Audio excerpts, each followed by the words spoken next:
Assalamualaikum warahmatullahi wabarakatuh. Nah, pada kesempatan pagi hari ini kita akan belajar tema 1, indahnya kebersamaan, subtema 2, kebersamaan dalam keberagaman di pembelajaran 2. Langsung saja kalian buka buku kalian halaman 86. Di situ ada sebuah teks tentang tong sampah gotong royong. Jadi, mari kita baca teks tersebut. Ada yang berbeda setelah senam pagi pada hari Minggu ini. Warga berkumpul dengan berbagai peralatan dan perlengkapan di lapangan kampung. Beberapa drum kosong, bilah-bilah bambu, karung plastik bekas, dan ember bekas tersusun di pojok kiri lapangan. Di pojok lain terlihat tumpukan kaleng cat, kuas, wadah cat, dan beberapa peralatan lain. Apa yang akan dikerjakan oleh warga hari ini? Pagi hari, Pak Made dan keluarganya harus melakukan ibadah pagi terlebih dahulu di pura. Sementara itu, warga bekerja sejak pagi bergotong royong menyiapkan tempat sampah baru. Udin, Siti, dan Edo membantu Pak Ismail dan beberapa warga lain menganyam bilah-bilah bambu menjadi keranjang sampah. Keranjang sampah ini akan menjadi tempat sampah kebun, seperti daun-daun kering, batang, dan buah yang berjatuhan di bawah pohon. Lani memilih untuk membantu warga yang memoleskan cat dasar putih pada ember dan drum bekas. Ada juga warga yang menambal lubang-lubang di karung-karung plastik bekas, agar nantinya bisa dipakai kembali menjadi tempat sampah kering. Paragraf selanjutnya, kira-kira pukul 10, Pak Made, Dayu, dan keluarganya sudah kembali dari kegiatan ibadah. Tong-tong sampah baru siap dihias. Pak Made, Ibu Made, dan Dayu berkeliling membuat pola hiasan di tempat-tempat sampah baru. Lani turut membantu Dayu. Setelahnya, warga bergotong royong mengecat dan memperindah hiasan tempat sampah. Sebelum matahari meninggi, sudah ada 12 tempat sampah baru yang dihasilkan warga secara bergotong royong. Drum bekas, ember bekas, karung plastik, keranjang anyaman sudah berubah menjadi tempat sampah yang cantik. Jadi berdasarkan teks bacaan tong sampah gotong royong ini, anak-anak kalian temukan, kalian temukan keberagaman. Apa yang beragam dari bacaan tadi? Terus kalian isikan ada berapa. Kalau kalian ketemu 1, tuliskan 1. Ketemu 2 macam, tuliskan 2 macam. Ketemu 3 macam, tuliskan 3 macam. Terus, kerjasama apa yang mereka lakukan? Berdasarkan teks ya. Dan yang terakhir adalah manfaat dari kerjasama yang mereka lakukan. Yang tadi mereka lakukan memiliki manfaat apa? Nah, yang ini diagram ini kalian kerjakan berdasarkan teks. Kerjakan di buku tulis kalian masing-masing. Kalau sudah, nanti lanjut ke pembelajaran selanjutnya. Di sini, setelah kamu mengisi grafik di atas, diskusikan pertanyaan berikut dengan temanmu. Nah, sekarang kita akan belajar tentang kerjasama. Apa itu kerjasama? Yuk, siapa yang tahu arti dari kerjasama? Ya, kerjasama sama artinya dengan gotong royong. Sama artinya dengan kerja bakti. Artinya mirip-mirip dengan kerja bakti, dengan gotong royong, kerjasama itu. Nah, arti kerjasama adalah, bisa disimak baik-baik, kalau perlu kalian tulis di buku catatan masing-masing. Nah, kerjasama adalah sebuah usaha yang dilakukan oleh beberapa orang atau kelompok untuk mencapai tujuan bersama. Nah, jadi di sini kerjasama itu dilakukan oleh beberapa orang. Nah, kerjasama tidak bisa dilakukan oleh satu orang. Kerjasama melainkan dilakukan oleh lebih dari satu orang. Nah, lebih dari satu orang ya. Bisa beberapa orang, bisa satu, bisa 2 orang, 3 orang, atau banyak. Itu yang dinamakan kerjasama. Terus yang kedua, apa manfaat dari kerjasama? Nah, di sini sudah ada manfaat dari kerjasama. Manfaatnya yaitu dapat mempererat ikatan kerjasama. Nih, bisa mempererat. Terus menumbuhkan sebuah semangat persatuan. Persatuan dan kesatuan bisa menumbuhkan semangat, tidak menimbulkan perpecahan. Terus nomor 3, ada pekerjaan bisa lebih cepat selesai. Nih. Kalau kita memiliki pekerjaan yang dikerjakan satu orang sama dikerjakan oleh lebih dari satu orang, maka pekerjaannya lebih cepat selesai yang dikerjakan oleh lebih dari satu orang. Karena di situ terjadinya kerja sama. Nah, terus ada pekerjaan menjadi lebih ringan. Di sini pekerjaan yang berat menjadi lebih ringan kalau dilakukan bersama-sama. Terus yang nomor 3, bagaimana cara kita supaya bisa bekerja sama dalam keberagaman? Nah, cara kita supaya bisa bekerja sama dalam keberagaman adalah dengan menghargai perbedaan dan menumbuhkan sikap toleransi. Nah, di sini kita harus saling bertoleransi, bisa tidak membeda-bedakan dan lain sebagainya. Nah, di sini kita kalau sikap toleransi ini kita kembangkan, kita terapkan pada diri kita masing-masing, di sini akan tercipta persatuan dan kesatuan. Jadi, kalau di dalam warga masyarakat akan mempererat tali persaudaraan. Untuk nomor 1, 2, 3 tentang kerjasama, apakah sudah paham? Kalau sudah paham, kita lanjutkan di sini. Di sini adalah gambar rumah apa kemarin? Nah, ini ada rumah adat dari beberapa daerah di sini. Ini ada rumah adat. Nah, kita lihat di ujung-ujungnya ini. Ini ujung-ujungnya ini membentuk sebuah sudut ini namanya. Nih. Ya, seperti ini. Keragaman budaya Indonesia juga terlihat dalam rumah adat. Rumah adat mencerminkan ciri khas suatu tempat. Nah, mari kita amati rumah adat berikut. Ini sudut lancip. Sudut lancip berarti ujungnya lancip ini. Nah, ini lancip ini. Nah, sedangkan ini sudut tumpul. Mana ini? Oh, ini. Yang dimaksud sudut tumpul itu ini. Ini tumpul karena tidak lancip.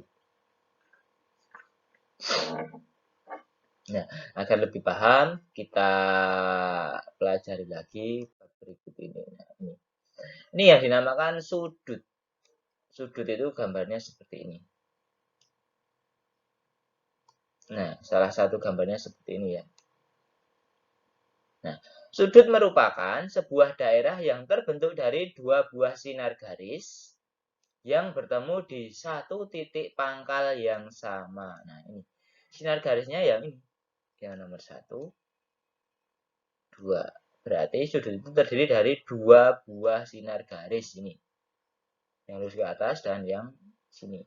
Nah, bertemu di satu titik yang sama. Ini maksudnya titik yang sama itu ini. Nah, titik pertemuan ini dinamakan titik sudut. Nah, terus garis yang ini sama yang Pak Guru nomor 1 dan nomor 2 ini dinamakan kaki sudut. Nah, titik temu dua sinar garis tersebut dinamakan titik sudut. Nah, yang ini tadi ada anak panahnya ini. Dalam bahasa matematika, sudut dituliskan atau disimbolkan dengan tanda ini. Ini adalah simbol dari sudut. Nah, kalau satuannya yaitu derajat. Misalnya ini 90 derajat. Nah, ini. Nah, satuannya simbolnya itu 0 di atas. Itu yang namanya derajat. Sudut dibagi menjadi 3 jenis, yaitu sudut lancip, sudut tumpul, dan sudut siku-siku. Nah, agar lebih jelas, dapat diperhatikan penjelasan di bawah ini. Yang nomor 1 itu adalah sudut siku-siku. Sudut siku-siku disebut sudut siku-siku jika kaki-kaki sudutnya tegak lurus, yaitu ukurannya adalah 90 derajat. Nah, ini kalau lurus ke atas, terus ini lurus ke samping, terus sana ini tetap lurus. Besar sudutnya tetap sudut siku-siku besarnya 90 derajat. Nih, tegak lurus. Nah, sekarang sudut lancip. Sudut lancip adalah suatu sudut disebut sudut lancip jika ukuran sudutnya lebih kecil dari sudut siku-siku, yaitu antara 0 dan 90 derajat atau 0 derajat. Sudut lancip lebih dari 0 derajat dan kurang dari 90 derajat. Sudut-sudut berikut adalah sudut lancip. 7 derajat, 18 derajat, 33 derajat, 45 derajat, 70 derajat. Nah, ini. Coro gampangnya sudut lancip ini sudut ukurane kurang seko 90 derajat. Itu gampangannya nggih. Sudut lancip itu sudut yang besarnya kurang dari 90 derajat. Iya. Sudut lancip itu sudut yang besarnya kurang dari 90 derajat dan lebih dari 0 derajat. Sekarang gimana kalau sudut tumpul? Nah, sudut tumpul berarti kalau yang sudut lancip itu kurang dari 90, sudut siku-siku sama dengan 90, berarti sudut tumpul adalah sudut yang besarnya lebih dari 90 derajat. Nih, biarpun 91, 92 itu sudah termasuk sudut tumpul. Karena lebih dari 90. Contohnya di sini ada banyak ini. Namanya sudut tumpul. Nah, terus bagaimana cara kita bisa mengetahui besar sudut? Ada yang tahu? Iya. Kita kalau mengukur besar sudut menggunakan alat ukur yang dinamakan busur derajat. Penggaris. Biasanya seperti penggaris itu yang gambarnya seperti ini busurnya itu. Iya, setengah lingkaran. Ini nanti seperti ini, terus di sini ada garis-garis, ada angkanya di sini, nanti ada banyak angkanya. Nah, ini yang dinamakan busur derajat, gambarnya seolah-olah seperti ini ya. Biar kalian bisa lebih paham, kita lihat. Nah, ini yang namanya busur derajat. Nah, alat ukur atau alat yang digunakan untuk mengukur sudut secara baku adalah busur ini.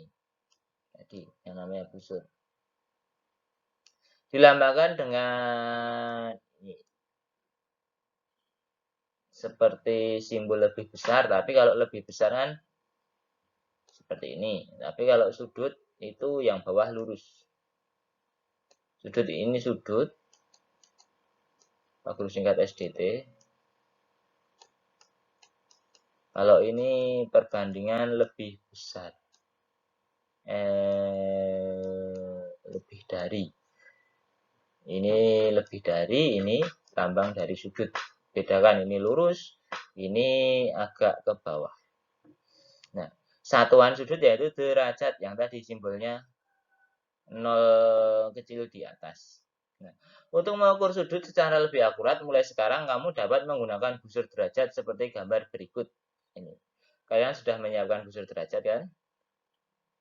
Kalau sudah, marilah kita ukur besar sudut BOC. Nah, ini BOC berarti titik sudut berada di titik O. Kita lihat titik sudut di titik O ini. BOC. Ini AOC. AOC itu besarnya 45 derajat. Ini bisa kita lihat. Ya. Besar sudut BOC berapa?